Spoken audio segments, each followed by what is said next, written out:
معمولات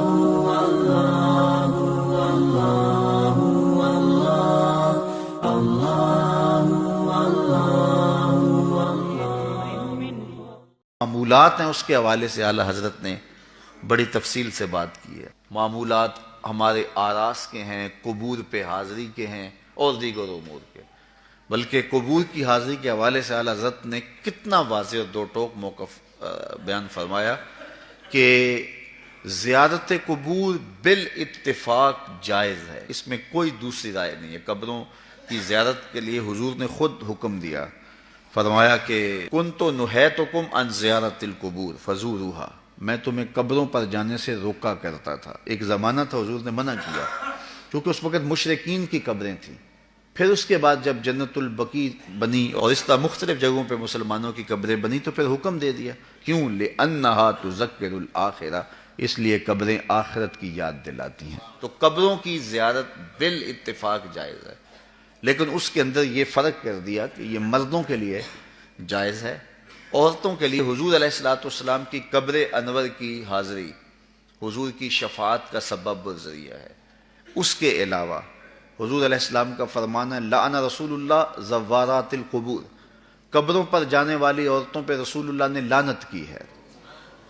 اور اس پر علماء نے لکھا ہے کہ جو فزوروہا کی اجازت ہے، کیا اس میں عورتیں شامل ہیں یا نہیں شامل؟ تو ایک کثیر طبقہ کہتا ہے کہ عورتیں شامل نہیں ہیں، اور جو ان کو شامل مانتا ہے اس کو بھی شرائط سے مانتا ہے۔ ایک تو محرم کے ساتھ جائیں، دوسرا وہاں اختلاط مرد و زن نہ ہو، اور تیسری شرط یہ ہے کہ عورتیں جزا فضا نہ کریں، واویلا نہ کریں، جس طرح عورتوں کے اندر جو ہے وہ صبر کی کمی ہوتی ہے مردوں کی نسبت۔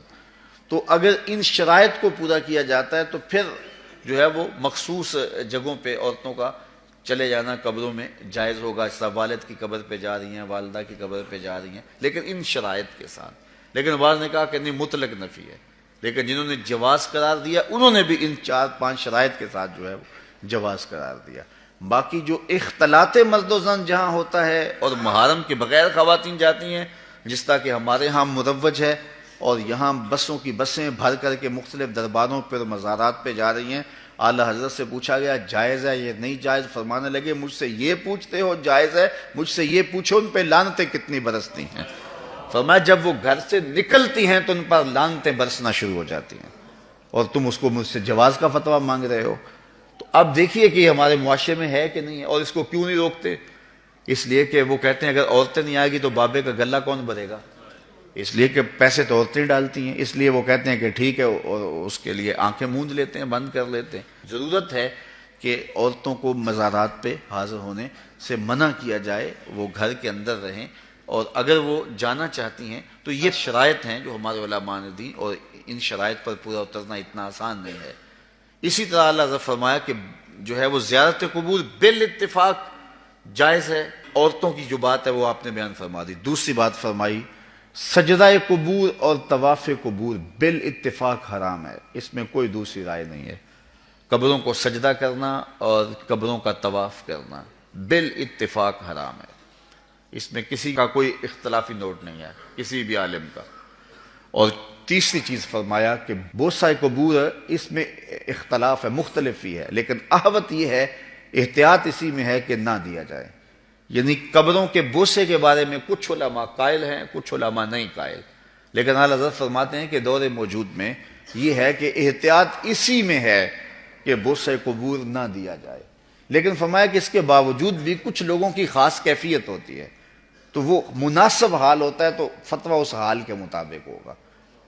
اور اس کی دلیل جنہوں نے قبروں کو چومنے کی دلیل لی ہے، انہوں نے حضرت ابو ایوب انصاری اور حضرت بلال بن رباح رضی اللہ تعالیٰ عنہ کا عمل لیا ہے۔ حضرت ابو ایوب انصاری حضور کے روضے پہ، حضور کی قبر پہ ایسے بازو پھیلا کے جو ہے وہ بوسے کر رہے تھے کہ مروان آیا تو اس نے دیکھا اور اس نے پوچھا کون ہے، اور اس کے لہجے میں کڑک تھی اور انداز یہ تھا کہ یہ کیا کر رہے ہو؟ تو جو شخص اس طرح قبر پہ لیٹا ہوا تھا اس نے سر اٹھایا، فائزہ ہوا شیخ ابو ایوب انصاری۔ تو سر اٹھانے والے حضرت ابو ایوب انصاری صحابی رسول تھے، تو مروان کی آنکھوں میں آنکھیں ڈال کے کہنے لگے میں کسی پتھر کو نہیں پوج رہا، اپنے آقا کی قبر کو چوم رہا۔ تو یہ دلیل انہوں نے لی ہے، لیکن یہ دلیل اس صورت میں بن رہی ہے کہ یہ ان کی خاص کیفیت تھی، تو اگر باپ کی قبر پہ، ماں کی قبر پہ بندہ جاتا ہے اور اس طرح بے خودی کی کیفیت ہو جاتی ہے تو وہاں اگر چوم لے تو حرج نہیں ہوگا، لیکن عمومی طور پہ اعلیٰ حضرت نے جو موقف دیا ہے کہ وہ مزارات پہ جائیں تو احوط یہ ہے کہ بوسہ نہ دیا جائے، کیونکہ بوسہ دینے کے لیے آپ کو نیچے جھکنا پڑے گا اور آپ بوسہ دے رہے ہوں گے تو کسی کو یہ گمان ہو سکتا ہے کہ یہ سجدہ کر رہا ہے، لہٰذا کسی کو بدگمانی سے بھی بچانا لازم اور ضروری ہے۔ اس لیے فرمایا احتیاط اسی میں ہے کہ قبروں کو بوسہ نہ دیا جائے اور